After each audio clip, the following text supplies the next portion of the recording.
Hello friends, my name is संचित बांगल। आज हम पढ़ने जा रहे हैं न्यूटन के 3 लॉज ऑफ मोशन। तो सबसे पहला लॉ क्या कहता है कि अगर एक ऑब्जेक्ट मैं लूँ, कोई भी एक ऑब्जेक्ट लूँ, वो रेस्ट पे रहेगा या अगर वो मूव कर रहा है, अगर वो एक स्पीड से मूव कर रहा है तो वो मूव ही करता रहेगा। वो तब तक मूव करता रहेगा या तब तक रेस्ट पे रहेगा जब तक उस पर कोई एक्सटर्नल फोर्स ना पड़े। यानी कि एक एक्सटर्नल फोर्स चाहिए हमें किसी भी ऑब्जेक्ट को रेस्ट से मोशन लाने के लिए या मोशन से रेस्ट लाने के लिए। अब कुछ लोगों का मैं पहले वहम दूर कर दूँ। कई लोग क्या सोचते हैं कि अगर अब एक ऑब्जेक्ट है वो मोशन में ही जा रहा है तो उस ऑब्जेक्ट को मोशन में रखने के लिए जो फोर्स है वो यूज़ होती है। That is pretty wrong. क्यों? क्योंकि देखो, जो एक बहुत इंपॉर्टेंट चीज़ याद रखो, जो फोर्स है वो ऑब्जेक्ट के मोशन का चेंज को करती। जो फोर्स है वो ऑब्जेक्ट के जो मोशन होता है, किसी भी ऑब्जेक्ट का वो मोशन में है, कोई भी मोशन हो, उसको चेंज करने का काम करती है। वो है फोर्स का इफेक्ट। अगर आपसे कोई फोर्स का इफेक्ट पूछे तो आप ये नहीं कहोगे force is required to maintain the motion of a body. No, force is required to change करने के लिए किसी भी मोशन को। अगर वो रेस्ट पे है तो रेस्ट से मोशन ले जाने के लिए, मोशन से रेस्ट ले जाने के लिए जो एफर्ट लगता है, जो पुश या पुल लगता है, उसको हम फोर्स कहते हैं। ये सिंपल चीज़ पहले ये समझ आनी चाहिए, बहुत इंपॉर्टेंट है। उसके बाद आता है फोर्स की SI unit. SI unit force की क्या है? न्यूटन, जिसको हम एन से भी निरूट कर देते हैं। और उसकी सीजीएस यूनिट यानी कि सेंटीमीटर, ग्राम और सेकंड, ये ऐसी तरह की यूनिट होती है। ये क्या है? इसकी डाइन। आपने पढ़ा ही होगा 1 Newton is equal to 10⁵ dyne. तो ये बेसिक कन्वर्जन्स आपको आनी चाहिए इस चैप्टर को शुरू करने से पहले, क्योंकि हमारे चैप्टर में ही आता है फोर्स। तो हम फोर्स के पहले डिटेल में थोड़ा सा पढ़ेंगे, हमें पता है। अब हम थोड़ा सा पिछली क्लास को भी देखेंगे। हमें पिछली क्लास में पढ़ा था बैलेंस्ड एंड अनबैलेंस्ड फोर्सेस। अब ये जो बैलेंस्ड और ये अनबैलेंस्ड फोर्सेस है, ये दिखने में तो बहुत सिंपल लग रही है, लेकिन इसमें थोड़ा सा समझने का एक कॉन्सेप्ट है बस। अच्छा, मेरे पास ये पेन है, ठीक। अगर मैं इसे सिर्फ यहाँ से खींचूँ, मैं इसे मूव कर पा रहा हूँ, लेकिन क्या हो अगर मैं इसे यहाँ से भी उतनी फोर्स से खींचूँ और यहाँ से भी उतनी फोर्स से खींचूँ, तो क्या होगा? ये उसी पोजीशन पे रहेगा, ये वहीं पर ही रहेगा। अब मैं ये नहीं कहूँगा ये मूव नहीं करेगा। क्यों नहीं कहूँगा? देखिए, मैं एक बॉल ली, क्रिकेट बॉल समझ लो। ये मेरे पास एक बॉल है, मैंने उसे यहाँ से भी कुछ फोर्स लगाई और सेम फोर्स मैंने यहाँ से भी लगाई, तो वो फोर्स कट होगी, उसका नेट फोर्स ज़ीरो आ गया। जब नेट फोर्स ज़ीरो आ जाता है, जब नेट फोर्स हमारा ज़ीरो के बराबर आ जाता है, तो बैलेंस्ड फोर्स हो जाती है, ठीक। और जब नेट फोर्स हमारा नॉट इक्वल टू ज़ीरो आता है, तब अनबैलेंस्ड। अब अनबैलेंस्ड ये बैलेंस दोनों आप बहुत अच्छे तरीके से समझ पाओगे टग ऑफ वॉर में। टग ऑफ वॉर क्या होता है? जैसे एक रस्सी होती है, यहाँ पर एक टीम खड़ी होती है, यहाँ पर एक टीम खड़ी होती है जो रस्सी को पकड़ती है और रस्सी को यहाँ से खींचती है। ये वैसे यहाँ पर भी होते हैं कुछ प्लेयर्स जो यहाँ से खींचते हैं। अब यहाँ पर एक लाइन होती है, बाकी आपको पता ही होगा। अब यहाँ पर एक कंसेप्ट क्या है कि जिसने ज़्यादा फोर्स लगाई उसी की तरफ वो मूव करेगा, उसी की डायरेक्शन में मूव करेगी रोप। ऐसा ही होता है। अगर समझ लो ये टीम ज़्यादा फोर्स लगा रही है, पुल कर रही है ज़्यादा फोर्स से, तो रोप जो है वो इसकी तरफ ही जाएगी और यहाँ से छूटती जाएगी, तो अनबैलेंस फोर्स लगी। अगर ये भी उतनी फोर्स लगाएं, ये भी उतनी फोर्स लगाएं, तो वो बैलेंस फोर्स हो जाएगी और वो रोप वहीं के वहीं, प्लेयर्स वहीं के वहीं रहेंगे। क्यों रहेंगे? कि बैलेंस्ड फोर्स में नेट फोर्स ज़ीरो है, तो जो ऑब्जेक्ट जैसा था वो वैसा रहेगा बिना किसी चेंज के, ठीक है। ये चीज़ बहुत ज़रूरी है समझने के लिए। तो ये बस बेसिक डिफरेंस है बैलेंस्ड और अनबैलेंस्ड में। बाकी इसका सबसे ज़्यादा जो इम्पोर्टेंट एग्जांपल या मज़ेदार एग्जांपल ले लो वो है बलून। मैंने बैलून लिया, इसको भी मैंने उतनी फोर्स से मारा, यहाँ पर भी उतनी फोर्स लगाई, तो वो क्या हो जाएगा, उसका शेप चेंज हो सकता है, ऐसा कुछ हो सकता है। अब प्रैक्टिकली अगर मैं बैलून लेकर दिखाऊं तो ऐसा ही होगा ना। तो इसका मतलब क्या है कि जो बैलेंस्ड फोर्स है ये सिर्फ एक काम कर सकती है, क्या, शेप चेंज। जो शेप चेंज कर रही है वो बैलेंस्ड फोर्स कर रही है। अगर हम बात करें अनबैलेंस्ड फोर्स के बारे में, तो ये जो अनबैलेंस्ड फोर्स है ये मोशन चेंज कर रही है, मोशन चेंज। अगर रेस्ट पे है तो मोशन में लगा रही है, मोशन में है तो रेस्ट पे लगा रही है, स्पीड चेंज कर रही है, डायरेक्शन चेंज, ये सब चीज़ें अनबैलेंस्ड। लेकिन बैलेंस सिर्फ शेप चेंज। अब ये था बेसिक चीज़ें, और अगर आपको कोई और एग्जांपल देखनी है, कुछ क्वेश्चन पूछना है, आप कमेंट कर दीजिए। अब आगे हम देखते हैं हमारे न्यूटन के लॉज। बस 3 लॉज हैं, बहुत ज़्यादा सिंपल हैं। इस वीडियो में पहला लॉ पढ़ेंगे सबसे पहले। तो सबसे पहले फर्स्ट लॉ क्या है, सबसे पहले हमारा फर्स्ट लॉ क्या कहता है कि एक object, an object is at rest और uniform motion until no external force is applied on it। मतलब एक ऑब्जेक्ट जो रेस्ट पे है वो रेस्ट पे रहेगा, वो यूनिफॉर्म मोशन में है तो यूनिफॉर्म मोशन में ही रहेगा। कब तक रहेगा, जब तक उस पर कोई एक्सटर्नल फोर्स ना लगे। जब उस पर एक्सटर्नल फोर्स कोई लगी, अब एक्सटर्नल फोर्स हम किस फोर्स की बात कर रहे हैं, हम अनबैलेंस्ड फोर्स की बात कर रहे हैं यहाँ पर। हम बार बार नहीं बोलेंगे, हम फोर्स ही बोलेंगे। एक्सटर्नल फोर्स है उसका मतलब अनबैलेंस्ड फोर्स ही है। जब अनबैलेंस्ड फोर्स कोई नहीं लग रही होगी तब ये जो है इसको हम क्या बोलेंगे कि वो जो है उसका इनर्शिया रेस्ट पे है। मतलब देख लो, सबसे पहले आप ये चीज़ लाइन को समझ लो कि एक ऑब्जेक्ट रेस्ट पे है। अब ये पेन रेस्ट पे है, ये रेस्ट पे ही रहेगा। कब तक रहेगा, जब तक मैं इसे एक्सटर्नली कोई फोर्स ना दूँ। एक्सटर्नली फोर्स दिया तो ये मूव कर गया, एक्सटर्नली फोर्स दिया तो ये मूव कर गया। तो ऐसे ही एक्सटर्नली ये मूव कर सकता है एक्सटर्नल फोर्स से, बिना एक्सटर्नल फोर्स के वहीं पे वहीं। और एक इंपॉर्टेंट चीज़, बहुत ज़्यादा इंपॉर्टेंट चीज़ क्या, कि अगर मैं आपको बताऊं कि एक बॉल है, वो अगर मूव कर रही है, वो एक यूनिफॉर्म स्पीड पे मूव कर रही है, समझो एक यूनिफॉर्म मोशन में मूव कर रही है, उस पर मैंने बैलेंस्ड फोर्स लगाई, तो क्या वो रेस्ट पे आएगी? अभी मुझे कमेंट करके बताओ, क्या वो रेस्ट पे आएगी? एक ऑब्जेक्ट, एक बॉल मैंने यहाँ पर ली, यूनिफॉर्म मोशन में जा रही है, और एक मैंने इस पर बैलेंस्ड फोर्स लगाई, तो क्या वो ऑब्जेक्ट, क्या वो बॉल रेस्ट पे आएगी अगर मैंने इस पर बैलेंस्ड फोर्स लगाई? तो बताओ। Answer is no. क्यों नो? मैंने क्या कहा, नेट फोर्स क्या हो जाएगी बैलेंस फोर्स पे, बैलेंस फोर्स नेट फोर्स क्या हो जाएगी, 0।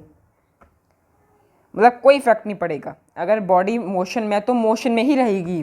ज़्यादातर लोगों का वहम क्या होता है कि अगर बैलेंस फोर्स लगी है तो वो ऑब्जेक्ट रेस्ट पे आ जाएगा। नहीं, हर बार जरूरी नहीं है। ऑब्जेक्ट यूनिफॉर्म मोशन में है, इसका मतलब है कोई भी आपको इफेक्ट नहीं देखने को मिलेगा। तो कोई भी इफेक्ट नहीं देखने को मिलेगा, ये जैसे मूव कर रहा था वैसे मूव करता रहेगा।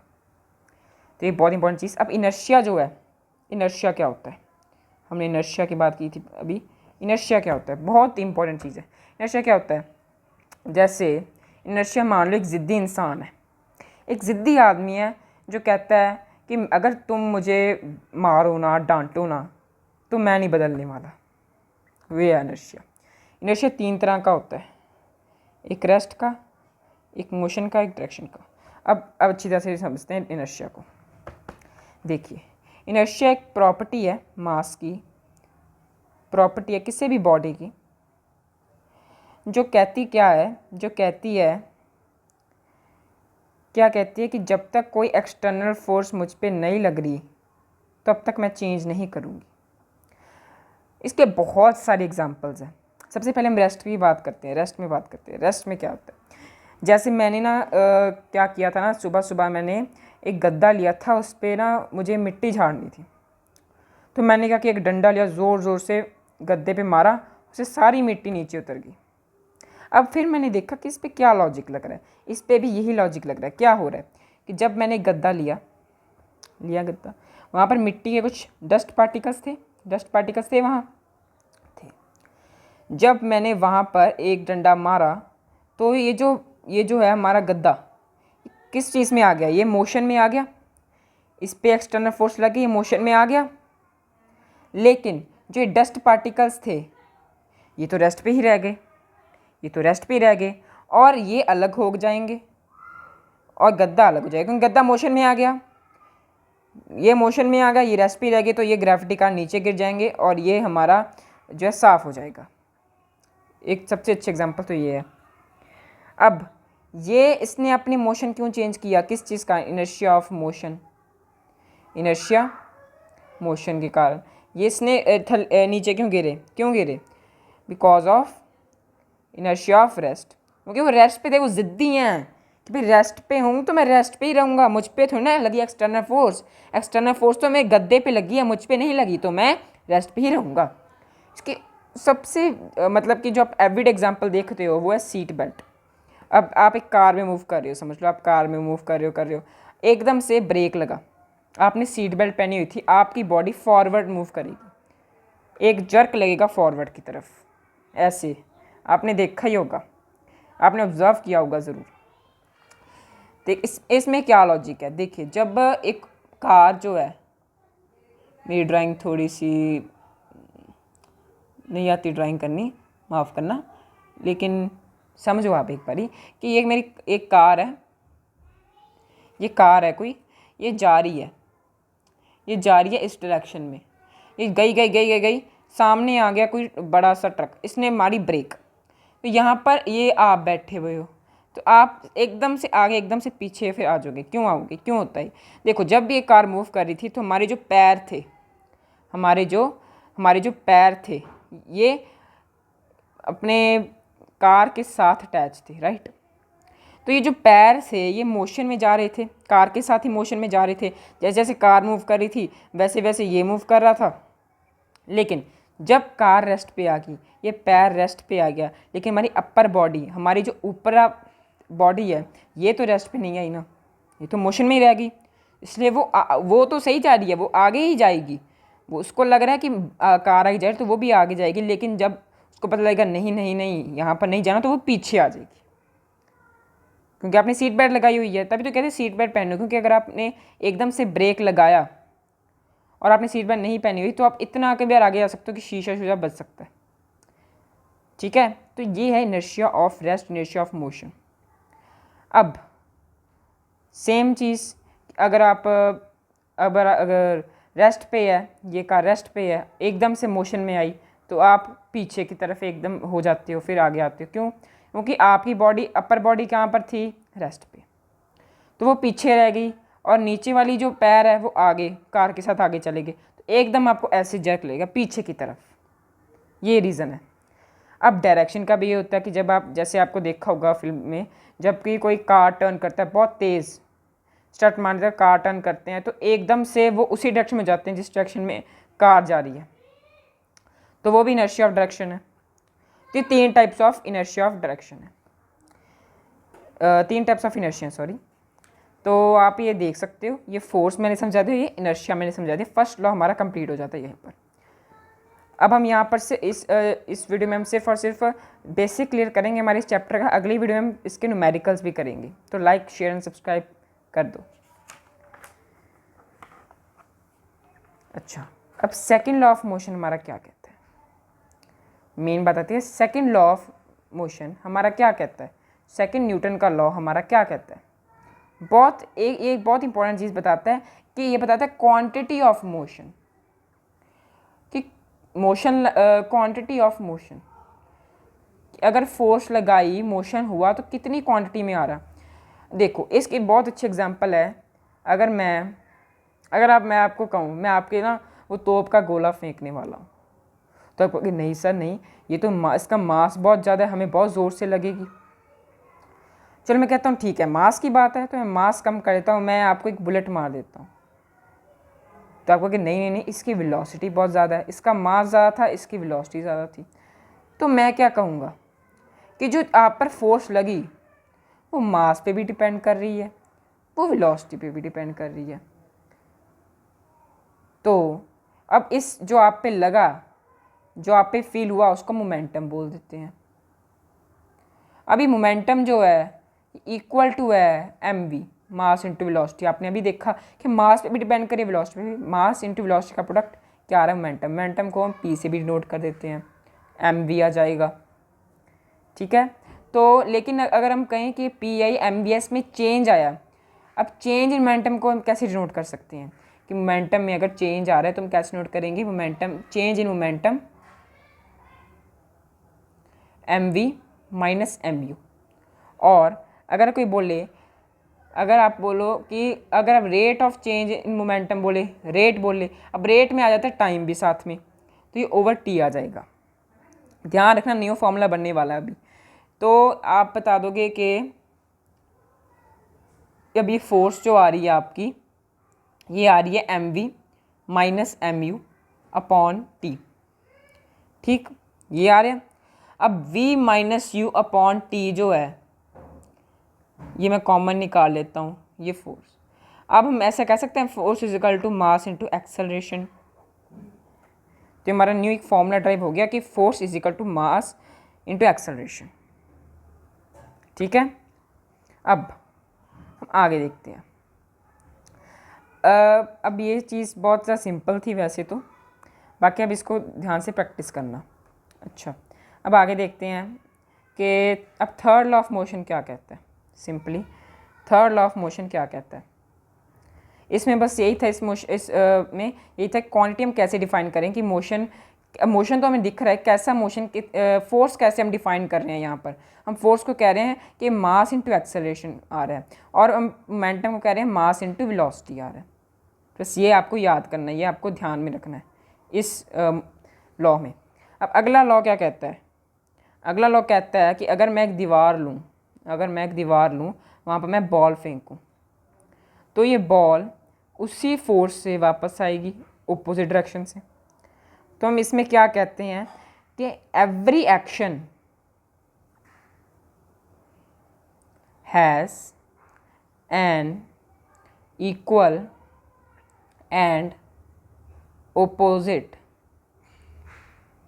रिएक्शन, कि हर एक्शन का इक्वल उतना ही और ओपोजिट डायरेक्शन में उसका रिएक्शन मिलेगा आपको। तभी कहते हैं कर भला तो हो भला, कि उसका एक्शन का आपको इक्वल एंड ओपोजिट रिएक्शन भी साथ में ही मिल जाएगा। ठीक है, तो ये मुझे लगता है आपको समझ आ गया होगा। ये जैसे मैंने एग्जांपल दी कि बॉल अगर हम मारें वॉल पे, तो इतनी फोर्स से ओपोजिट डायरेक्शन में आपको आएगी बॉल। ठीक है, अगर आप चल भी रहे हो, अब आप चल रहे हो, आपका जो ये आप चल रहे हो, ठीक है, मान लो ये आप चल रहे हो, ये आप चले, तो आपने ग्राउंड पे एक फोर्स लगाई, आपकी फीट ने ग्राउंड पे एक फोर्स लगाई, जिसका रिएक्शन आपको ऑपोजिट डायरेक्शन में मिला, जिससे आपका पाँव आगे मूव कर गया। ये चलने में भी हमारी हेल्प करती है। ठीक है, तो ये मुझे लगता है आपको क्लियर हो गया होगा। अब आगे हम थोड़े बहुत हल्के फुल्के न्यूमेरिकल्स कर लेते हैं इसके बारे में।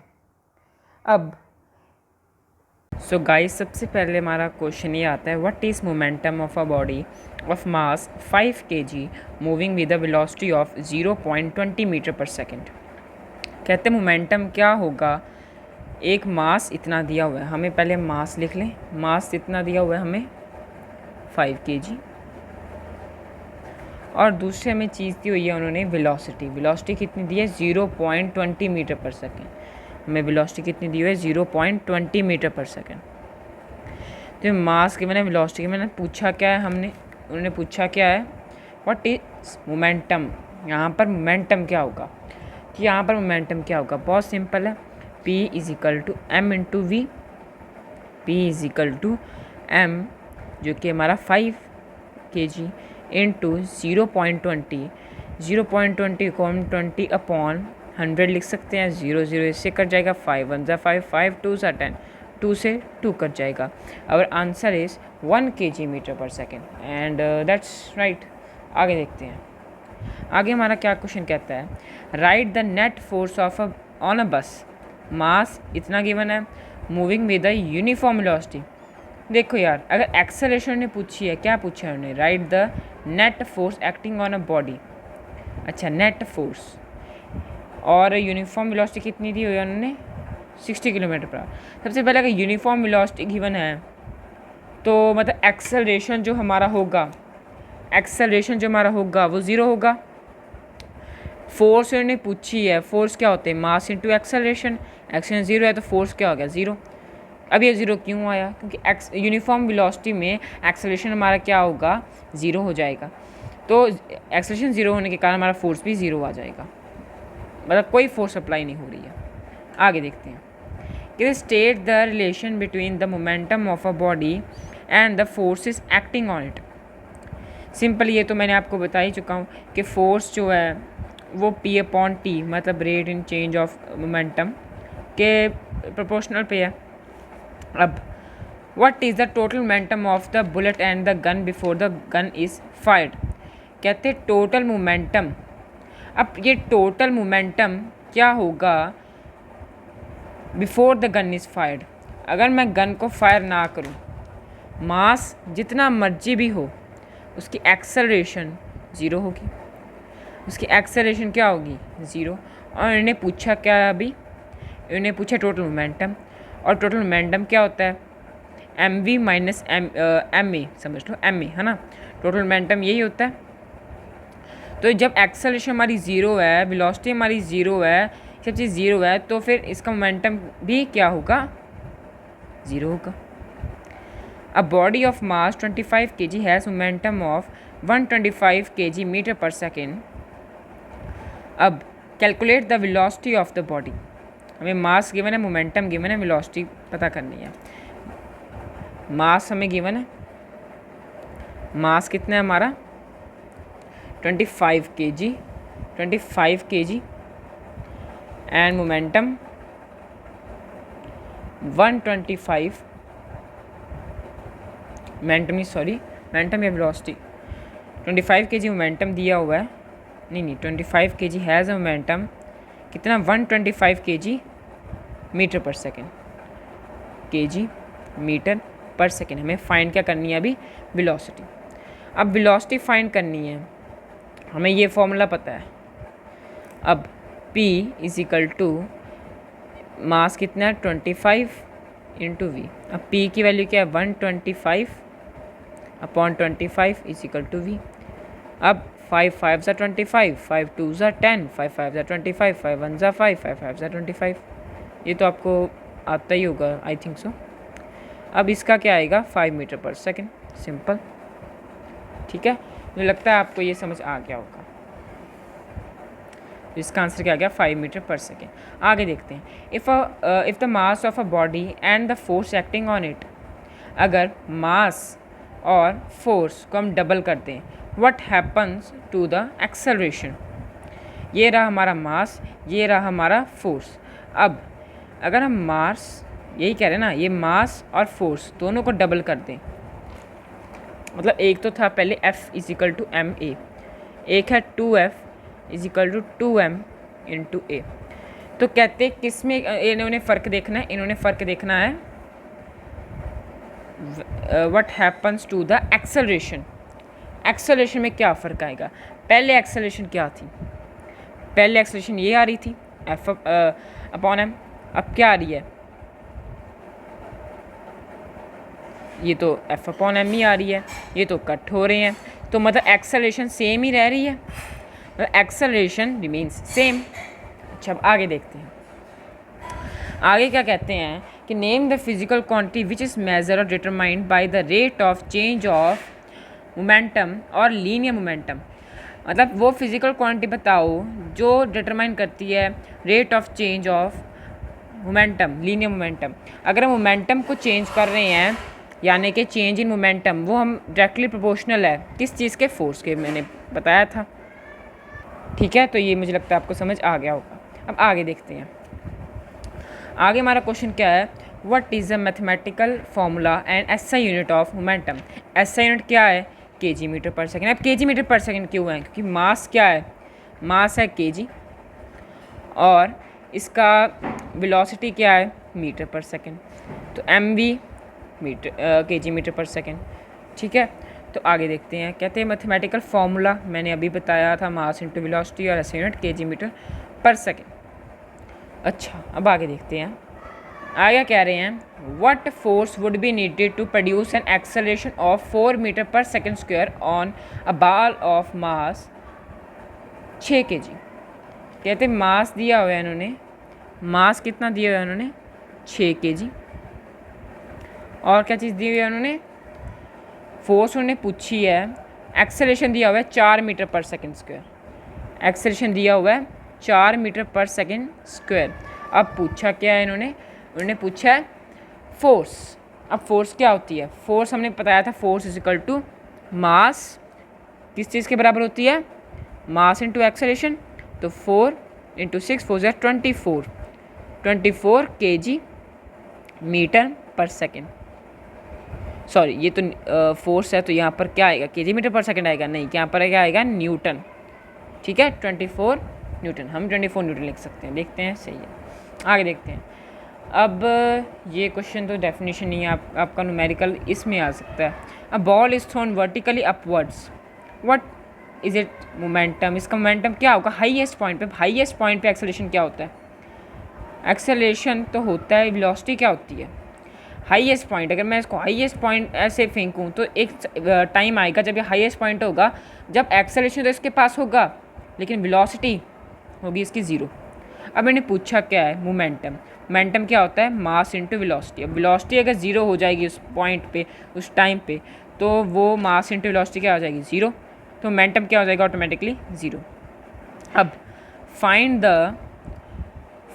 The change in momentum of a car weighing this when its speed increases from this to this। अब उसकी पहले इनिशियल स्पीड क्या थी, 36 kilometre per hour, final speed क्या है, 72 किलोमीटर पर आवर। अब क्या पूछ रहे हैं वो, चेंज इन मोमेंटम। मास कितना दिया हुआ है, 1500 kg, ये है इसका मास। ठीक है, अब पूछ कर रहे हैं चेंज इन मोमेंटम। अब चेंज इन मोमेंटम किसके बराबर होती है, MV माइनस MU। यहाँ पर MV क्या है, सबसे पहले kg मीटर पर सेकंड होता है, तो सबसे पहले इनको मीटर पर सेकंड में कन्वर्ट करने का, मीटर पर सेकंड कन्वर्ट करने के लिए इनको किससे मल्टीप्लाई करेंगे, 5/18 से। 36 इंटू 5/18, तो ये आ जाएगा 10 मीटर पर सेकंड, क्योंकि आपको पता ही होगा कि 8 2 ज़ा 16, ठीक है, और 1 गया, 2 ज़ा 2 एंड 36, तो ये 10 मीटर पर सेकेंड आ गया। अब 72 इंटू 5/18 कितना आएगा, ये 4 ज़ा 32, 2 आ गया, 3 ऊपर चला गया, 4 1 ज़ा 4 5 6 7, तो 72, तो ये 4 इंटू 5 कितना आ जाएगा, 20 मीटर पर सेकेंड। तो अब हमें फाइंड करना है MV माइनस MU।